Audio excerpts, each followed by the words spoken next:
So hello and welcome to the next webinars workshop series brought to you by RotorCloud and the Cafe Hustle. And today what we are looking at is how we can craft amazing customer experiences, how we can create memorable experiences where people actually for a long time remember where they were, who they were with, what they had, who was serving them. These are the sorts of moments where in hospitality we can create great moments, life moments for people.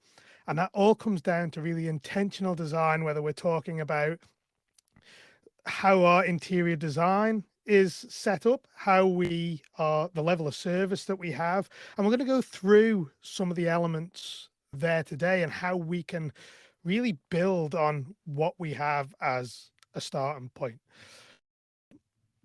As we get into today, I'm going to look at what, first of all, is our customer experience. And really, it's a collective impression created by everything that we do, whether that's our branding and really, and see the bottom there, brand and customer experience, in my view, are really very closely linked, closely related. But this is all about that feeling that we provide to people when they either visit us or they're looking at us on our web pages or social media. And again, it all comes down to being really intentional. And I know we talk about intention. A lot of you listen to the podcast. We talk about intention pretty much every episode because nothing happens by chance in hospitality, in any business, in any walk of life, whether it's your time management, whether it is you, I don't know, planning a wedding like we are now. Me and my partner Steph, we're planning our wedding and we need to be really intentional about that. Otherwise, it won't happen. So the same goes for your customer experience. How can you craft that experience in such a way that you are fairly certain that your guest will have a great experience and, more importantly, a memorable one? But the really important thing to remember is that it's really a big impact comes from our people. And again, if you listen to the podcast, you will know how much emphasis we put on leadership and the people that are working for us, interacting with our customers, delivering that service, that experience. And really a lot of it is underpinned by your people. But really it's the total sum of everything that your customer interacts with: the visuals outside, the location, your premises inside, what they can hear, what they can feel. So the main thing here is that we are mindful of what actually are the fundamental building blocks, and that is that you are authentic, that you're consistent, you're memorable. So are you doing something that's different to your competitors or the place across the street? But really it is, and we've got it there, it's value led, so it's got to have value attributed to it. You don't want to be in a position where people remember us for delivering value. That's not the sort of experience we want. And you've got to remember, again, customer experience can be anything in the same way that culture can be. Everyone's got a culture. It's whether it's a good one or a bad one depends on you, again, your intentionality when it comes to leading your people. But the same goes with your customer experience. You have a customer experience, but you're in control of whether it's a good one or a bad one. And we definitely want to stay away from the bad one. So you can see there, if you're watching on anywhere where I've got the screen shared, is really these are the things that build up to create and support what your customer experience is. And really a lot of times we tend to focus too much on the operational element. So are you focusing too much on your product, not focusing on your people enough?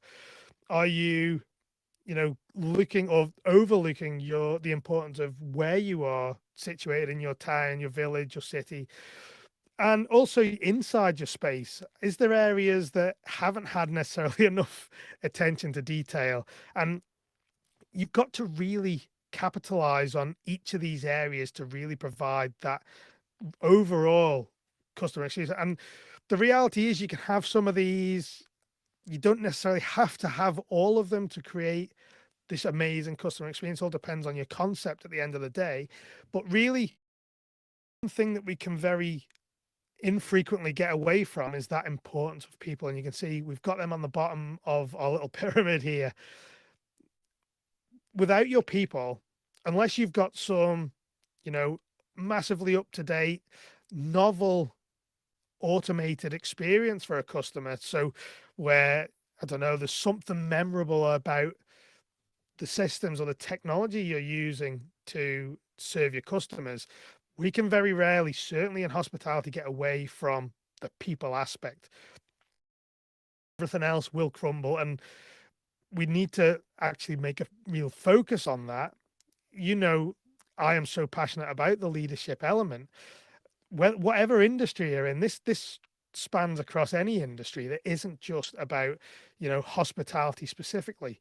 We need to be able to put our people in the right place, give them the tools they need, give them the resources they need, the training and the support to really make sure that they can deliver the experience to our customer. They're the ones that are doing that at the end of the day, delivering that experience to our customers. And I've got a little quote at the bottom there: nothing happens, and this is everything, nothing happens without great leadership in these areas. That's how we create that memorable experience. And this is really the thing to remember. But your people are the cornerstone of everything that you do.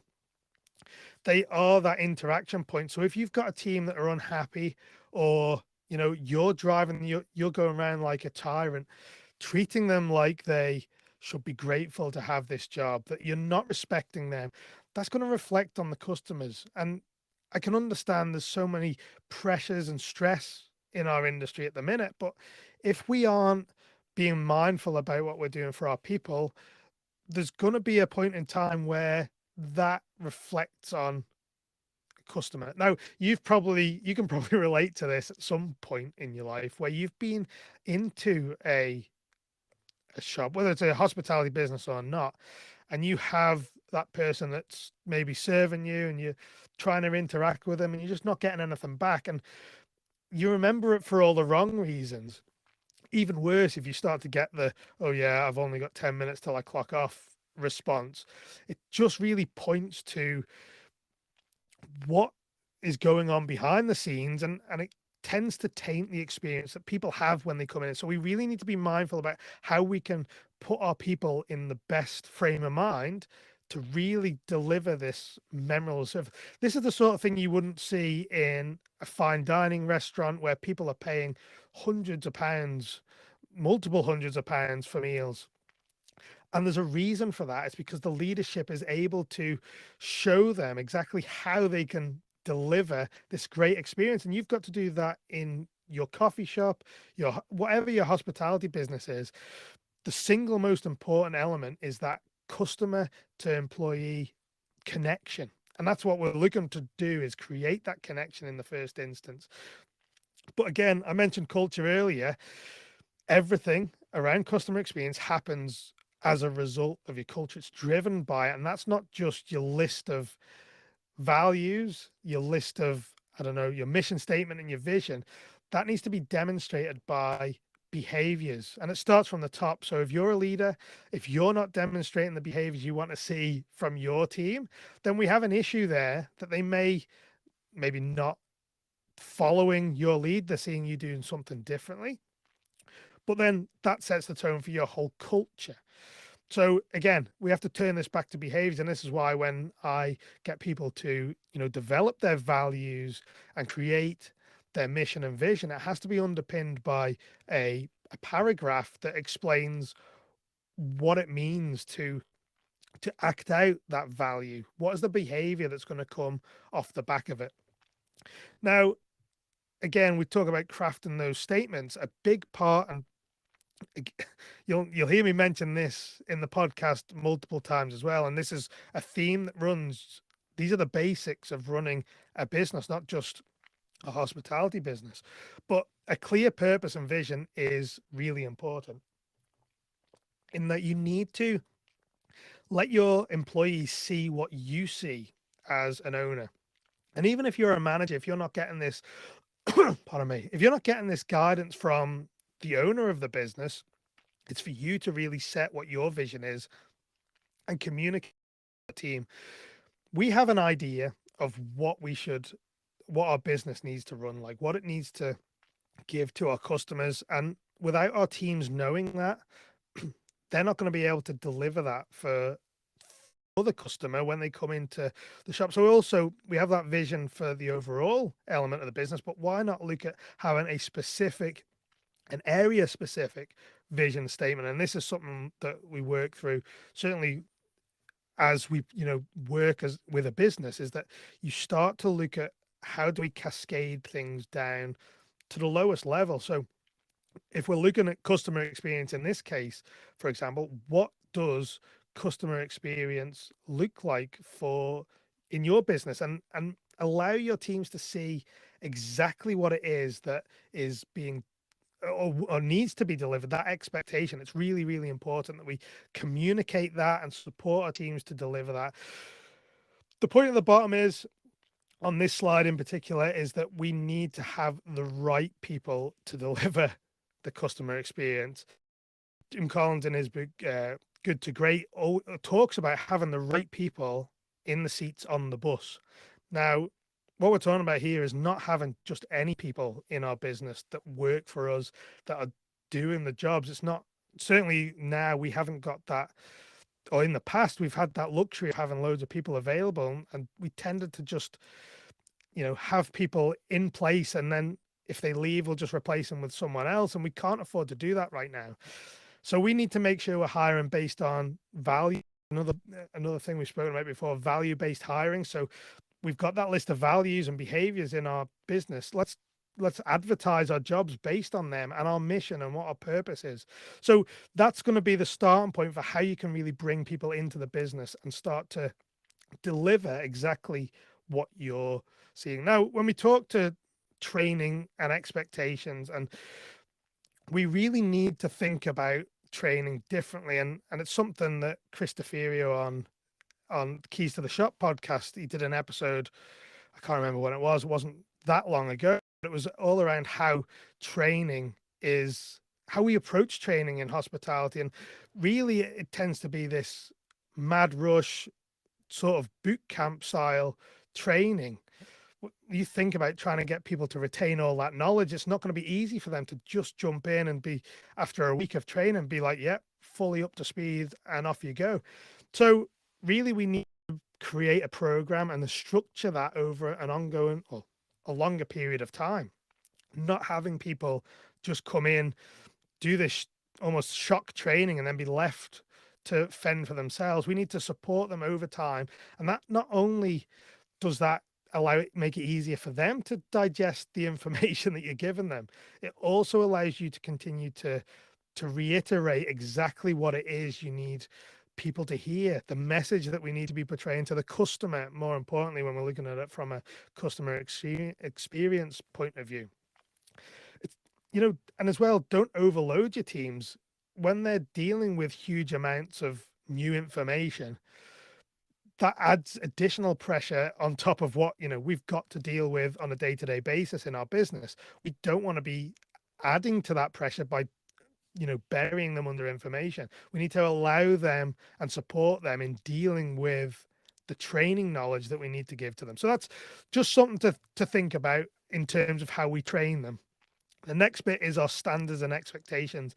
And I had an episode with Barista & Co, the founder of Barista Co, and he was talking about how we can lead by our standards, not necessarily by hierarchy, but actually just remind people of what we expect in the business. What do you expect from a cleanliness point of view? How do we manage the kitchen areas if you've got a kitchen in your coffee shop or your business? How can we manage that? Are we cleaning as we go, to keep on top of the work? These are all things that we need to drum into our people and to actually hold them accountable to in the longer run. And really, we need to think we can develop that process. I also want to touch on, we touched on in our previous workshop about how we lead with purpose and coaching our people. And really the important thing is trying to get them to think independently as well. From a customer point of view, the last thing you want is, if you've got a problem or an issue or you need some clarification, is to ask someone and for them to not necessarily be able to help you straight away. So, okay, for example, if we're talking about allergens or contents in food, yes, you want to be going to someone, whether it's your head chef or the person who is responsible in the food prep area, whether it's your kitchen. You want people to be to them because it inspires confidence in the customer. The customer feels more confident because they're going to the person who is actually preparing the food or in charge of preparing the food. But for example, if there's been an issue, why not give your staff some leeway in being able to deal with the the issue there and then? So for example, if I don't know, give them a limit, so up to £10, $10, whatever it is, to deal with issues as the day goes on. The reality is you shouldn't be getting many of those in a day, but these things happen and we have to deal with them, and how our staff deal with them is really important. So if we can coach them, if we can start to give them, don't give them the answers when there's a problem, try and get them to start thinking about, I don't know, how they would deal with problems. And what that does is, okay, in that moment, in that one instance, it may take a little bit longer to get to the right answer, to get them to realize what the answer is, because that's the essence of coaching. Is not about giving you the answers. It's about you know the answers and working through it and thinking through it for yourself. But that helps you in the long run to challenge the next problem differently and not necessarily have to go and ask for help straight away. So this is all about how we can coach our staff to get them thinking more independently and to really create a more resilient and robust workforce, which is what we need. We don't want people coming to us as a manager or an owner every 2 or 3 minutes with a problem.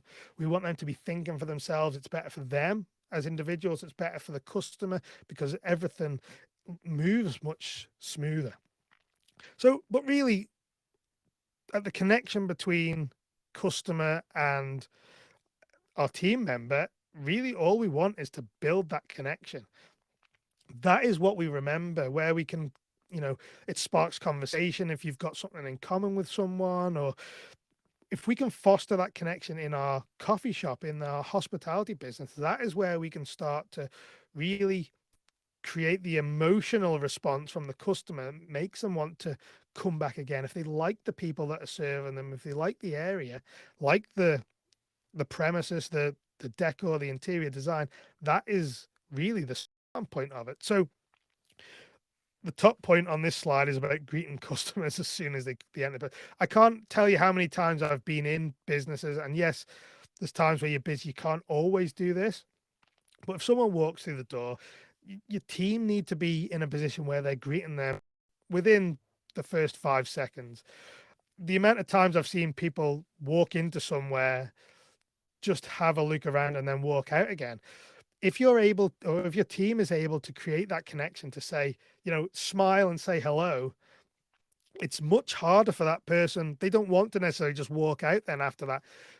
This isn't about manipulating people. It's about creating that connection. And what happens is when you do that, that creates a connection with someone that actually makes them want to actually come in. So that's something to think about. Always greet them when they come in and always say goodbye if you can when they leave. And that's your topping and tail and that visit to you with that, interpersonal greeting between two people. Another thing to think about is who in your team is best at engaging with people. So serving on the register or on the till, have someone who is really great at creating that spark in that conversation, having that ability to work on that small talk. Yes, and a lot of us will struggle with small talk. It doesn't come naturally very easily to most people.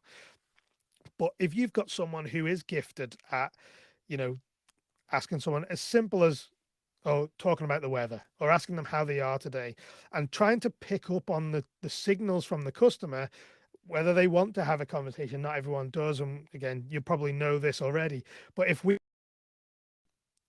just through that little bit of small talk, someone who's comfortable doing it, you start to be able to open up the door to create more of a connection. And this is where it starts, right at the point where this person places their order. That's the really important part. And again, if you know their name, use it. That's one thing that people really like to hear, is when people use their name. So if you know the person, use a name. But really, to sum up the people element, it's all about having the right people in the right place with the right mindset. They're driven by the culture, and they're able to build a connection with your customers, seeing when they may need something even before the customer knows it themselves. And that's a really important element. So yeah, the people part, it underpins everything that you do.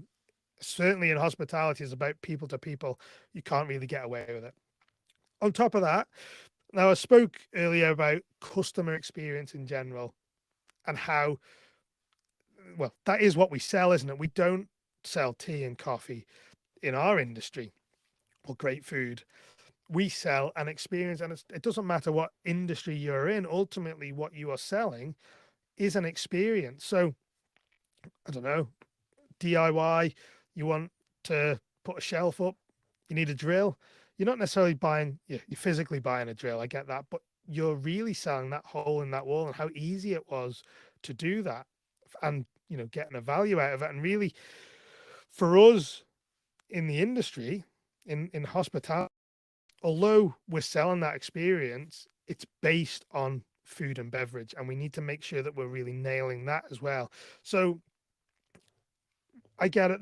There's a variety of concepts that are out there that people are using, and as a basis for their business. So whether it's a high end, high quality, local produce, or whether it's quick, lower quality food, which it fits in some people's target demographic, their market, but it has to match the overall experience that you're delivering. You can't have this appearance of a high end, high quality service and experience, but actually the product element doesn't meet the expectation of the customer. And that's the quickest way for you to lose customers, is where expectation doesn't meet reality. So you have to make sure you match that. But like I say there, the experience of in our case is food and beverage, and we need to make sure it is another part of the key focus.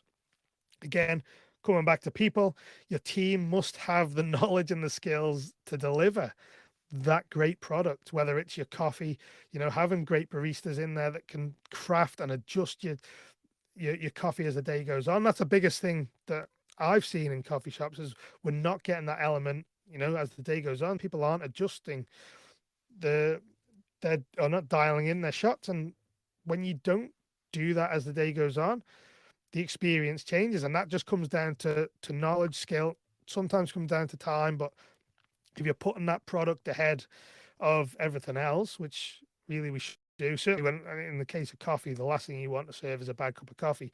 You need to make sure your staff know how to do it and when to do it. But now turning to price, again, not always do these things reflect in the experience, but price is certainly one, certainly right now, that is a little bit more, the customer's a little bit more sensitive to. Again, your prices need to match what your overall value proposition is, that overall experience. Really, people generally look at it on a product basis, and they're looking at how, this is the customer looking at how, what they're buying, and the money that they are handing over for it. So for example, a cup of coffee, you could be paying £3, etc. in the UK here. And really, you, on the face of it, you couldn't really get away with charging £5 for a cup of coffee. Certainly a cappuccino, a 12-ounce drink. But, and like I say here, at the bottom, I'm going to skip ahead to that a little bit, is that you can charge more if the experience that the customer has overall value, or the value of that experience, reflects that price point. Again, don't price solely on margin. A lot of people try to just aim for a percentage, gross profit margin. It's not always the best way to price something, yes, it's really important for your P&L, for your cash flow, etc., and to make sure that we know what our margins are and that we are getting the right margin numbers. But your pricing needs to be focused more on value. What value are you bringing to that customer? And if you can add that value through the experience, then it can be reflected on the product. So again, if you want more info on how to work out your margin, if you head over to our YouTube channel, there's a workshop we did earlier in the year with Scott McMara of Gather Coffee Lounge. He shared he's got a spreadsheet on there. You can download that, which will help you calculate all your margins so you know what your margins are for products, and then also to take into account your sales data, which is another really important thing that a lot of people tend to overlook. They think, oh yeah, I'm making an 80% gross profit on this, and actually you're not selling that many, so it doesn't really matter. So yeah, that out if you need some help around, pricing and or certainly working out your profit margins. So moving on to the next element of the pyramid. I forgot what it was then. So your premises. So now I'm talking about the inside area. Now, a lot of customers come in and they're looking around, they're seeing what the space, they're listening to sounds, they're using their senses to get accustomed to, especially if it's the first time in your shop, they're using their senses to get an idea of what the space is all about. So certainly in a hospitality business where you're serving food and drink, we've got to make sure it's clean. No dust anywhere, no, bits of mud or anything. Try and keep on top of that, both outside the door and inside. Make sure that the customers, there's no slops on the table. These are basic things that we need to make sure our team are keeping on top of, because that creates an impression.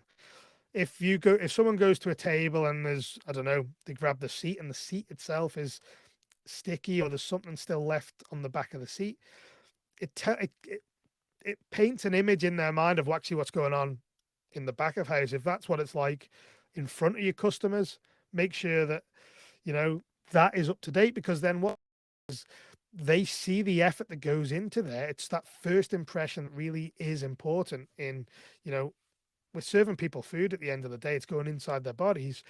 We need to make sure that they've got confidence in us that we're going to deliver something that is safe. It isn't going to be, there's been time spent on creating a great food product. It reflects on what is, or their view reflects on what they see outside. So also look at your concept, refer it back to your vision. Does your vision for your business, do you see that in your interior design, how things are laid out, that customer experience, that flow that they have? Does it match what you want?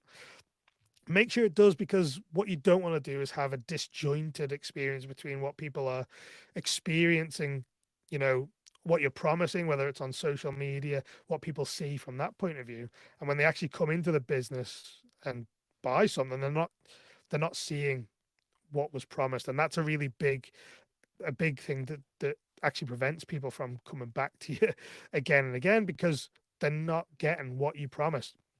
Another little thing there, maintenance. So again, it comes back to standards. If you've got bulbs out, are your teams or your people in your team identifying that and changing them? Again, it comes down to care. And like I say, if people see that and they're expecting higher standards in the restaurant area, in the cafe area, they're thinking, well, actually, is there any care in what they're doing in the back?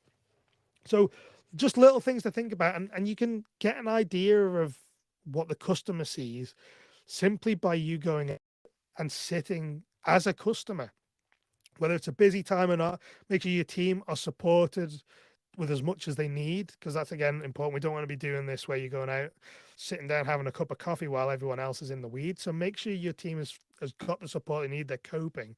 But just go take off any indication that you're an employee at the shop, and just go and sit and enjoy the atmosphere, but listen to what other people might be able to hear. So what will your customer hear? Can you hear, arguments in the back of house, which we don't want to be hearing as a customer, or at least just excessive noise.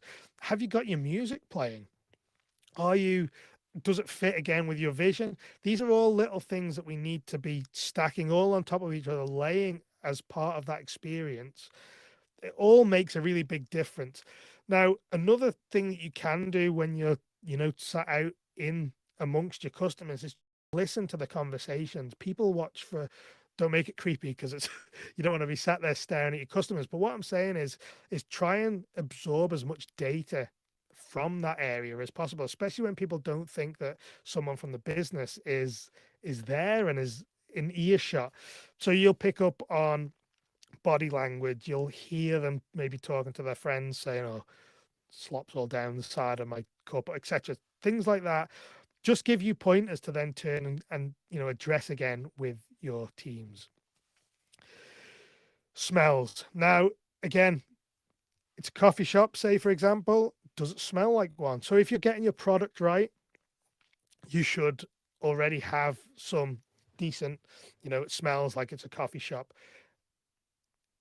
Just the biggest thing is that we don't want bad smells, and making sure, it might give you an indication as well as, is there, I don't know, your cleaning standards, especially if you haven't got the processes or anything to back them up. Are people cleaning the way they should do? Are they using clean water to mop the floors, or are they using old stale water, or just little things like this that you need to absorb from a customer point of view? Again, sitting out in the shop, you'll be able to glean all this information. The final point now on this slide, furniture quality, is that you don't want any loose elements of your furniture. We need to keep on top of all of this, because anything that is negative will sit in the mind of a customer, and you don't want that necessarily to happen, because we need these people to have this great experience to keep coming back. Again, crockery, does it match the experience that you're looking to give to your customers? Yes, would have all different cups and different styles, which is great. But if you've got consistent, the same cups, does that match the decor? Again, little things like this. I had Steve Turk was on the podcast, and he said, really fundamentally, customer experience that they have comes down to the little detail. So even things like, salt and pepper shakers, if you've got them, condiment carriers, are they of a decent quality that makes people feel good, makes them feel good using them? And yes, sometimes these things can cost money, and there's a lot of things certainly around people that don't cost you any money in your, to elevate your experience. But if you can, try to invest in these little bits that all add up to create a great experience for your customer. Final one, from a premises point of view, from an internal element, is there a flow? So do the customers come in? Do they know where to go? Is it clear where they order their food, or whether it's table service, if that's what you do in your business? But you really need to make sure that we can make it clear, not only for them, but also for your team, because if you don't have a flow, if it isn't efficient, that reflects in the service. That's when you start getting mistakes, etc. So have a look. Again, a lot of these things now around premises, if you're already running a coffee shop, it's a little bit harder to implement. If you're in the planning stage and you're just doing this now, then it's great because you can build that in. But this is just all about how we can create a really effortless journey, an effortless visit for our customers, so they don't remember the chaos if it isn't, if there's no flow, or if it's not clear, that uncertainty, we need to take that away. So I'm going to turn to place now, and you may or may not notice, I didn't mention it before, but all these in this pyramid all start with P, conveniently.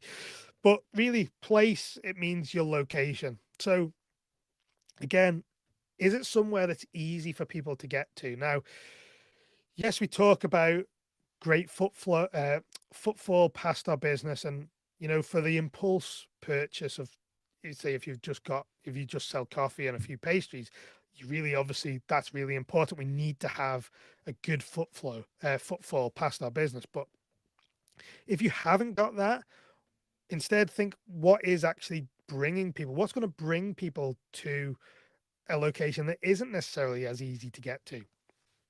Now, if you're getting your people right, if you're getting your product right, your pricing is right, and your interior decor, your premises are right, going to want to, you're creating a destination, and that's, again, it's all part of experience. But you know, if you are out of town, if you're out of the center, have you got plenty of places where people can park? I know there's a coffee shop very near me that is, although it's in the center of a quiet village, there's no parking, and as a result you get people, or the shop is very often is empty. So you know, if that place had parking specific, but it might be a little bit different. Have you got other elements that can attract people? So from an interior design point of view, have you got an Instagram wall somewhere where people can take pictures behind? Or are you located somewhere where you've got a really great view, or next to a really famous landmark that you can tie your theme into? All these things are about creating that whole picture of that experience. And again, although location is really important, it isn't necessarily always the like, it's not always detrimental. I was going to say, it's not always fatal to your business if you haven't got the best location. If you can create that destination that people want to go to, that want to experience, then you can overcome that. But again, you've got to think of these little things behind that that underpin it. Now, the final thing in the pyramid is process, and really what that is about creating a consistent experience for our people. We don't want to be delivering this amazing experience one time, and then the next two visits that the customer has don't quite meet that expectation. So don't get me wrong, we can create these experiences without necessarily having processes in place. And you know, even the interior design, the decor, it doesn't have to necessarily be high end luxury if it meets or it matches your concept. But really, the consistency of that service, that is quite important. You can get that if you've got the right team, but if you maybe haven't got all of the right people in the right places just yet, now processes is going to be the really fundamental way that you can try to replicate that performance across every person. Not only that, it helps if you're going to the point of scaling your business, and when you're training new staff, if there's a documented system that they can refer to, then it really helps smooth the process. But yeah, that consistency is really important. And getting, I know there's a lot of views that people have that actually you want to get to the point of knowing exactly how you do things before you start documenting it, which to me is a little bit, it seems to be backwards for me, because I advocate to start whatever your process is right now, whatever you do today, write it down, even if it's just a scribble on a bit of paper, because what happens is you can then develop that, you can review it, add things in, take things away, until you get to the point where it matches your final process. It's iterative, you constantly update it. And the reality is, even if you waited till you know exactly how you do it, you'll write that process out, that operating procedure, and then it will change. Minor tweaks will happen, and then it'll be out of date. So taking that iterative approach and getting started with it now can really save you so much time in the long run. Again, obviously we don't want to be prioritizing that over actually running the business, and the business, you know, in the moment, making money and serving the customers. But if we've got the time to create them, it's really beneficial, certainly for you and your business. So overall, some elements are more important than others. People, and you know how passionate I am about the people, the amazing people that work in our industry, whether you're an owner or an employee. There's so many amazing people out there, so many amazing people that are made for hospitality. That is where the power is in customer experience. But really build your customer experience, build your people and your product around that. Don't let them, you know, get disjointed, that your experience is being let down by the people or the product. They're the things you really need to focus on, and start to build real quality skills in those areas. And again, referring back to what Steve Turk said to me in our episode, focus on the details, get out there, see it for yourself, look at how you experience your own business. Get your employees to do that as well. Ask your barista to go out, sit and explore and, see what there is to improve on. And it helps them. Again, they're the people then, they can give you ideas. Your team can see these problems, give you ideas of how to solve them because they've got that knowledge. Remember, we've got to remember that. Also, another don't forget is that, and there's a lot of don't forget, and there's so many more, the customer experience, but your social media, your website, all your digital presence, that needs to match your physical location. So we don't want this brand that you've worked so hard to craft in your shop not be reflected in your online presence. And perfect example of that is Espressly, who very kindly support the show, and Joe at Espressly is amazing. So if you anyway, they create a custom branded mobile app for your business, and that then carries that feeling, that experience to that very first interaction on on that mobile ordering app. So yeah, so we're going to look at really wrapping this up now, but if we are into, like, certainly if you've got any questions or anything, wherever you're watching, just drop them in the chat and we can see if we can get some answered. So if anyone has, see a few people have left some comments, which is more support and what we're saying here. It's, I think really we've got maybe a couple of more minutes.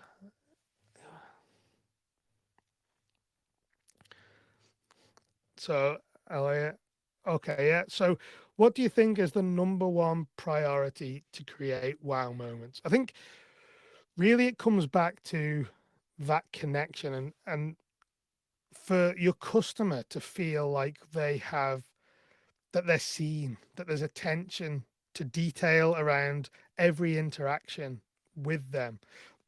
It comes back to saying, so for example, if you've got the right people in the business, if you've got the right people to create that connection with the customers, I think your product still needs to be of a decent standard.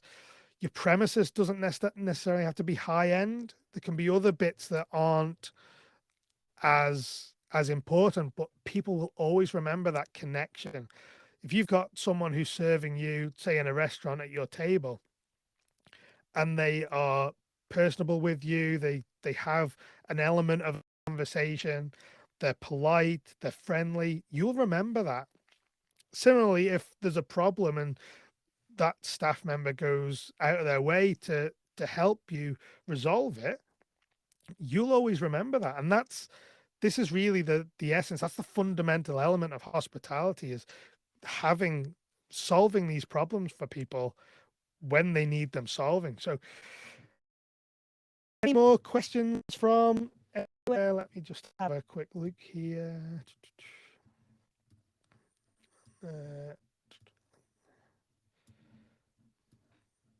YouTube, anything in there?